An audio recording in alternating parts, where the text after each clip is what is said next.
ಇದು red banana mango ಅಂತೇಳಿ ನಮ್ಮಲ್ಲಿ ಈ ವರ್ಷ ಆಗಿರೋಂಥ ಒಂದು ಮಾವಿನ ಹಣ್ಣು. ಒಳ್ಳೆ ತುಂಬ ಚೆನ್ನಾಗಿರೋಂಥ ಹಣ್ಣು, ಅಂದರೆ ಒಳ್ಳೆ ಟೇಸ್ಟ್ ಇರೋ ಹಣ್ಣು, ಒಳ್ಳೆ ರುಚಿ ಇದೆ.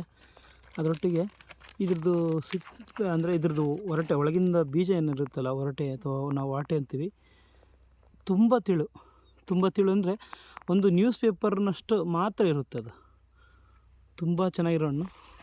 ನನ್ನ ಪ್ರಕಾರ ಇದು ಒಂದು 600 ಗ್ರಾಮ್ ಅಷ್ಟು ಬರ್ತದೆ ಅನಿಸುತ್ತೆ, ನೋಡಬೇಕು.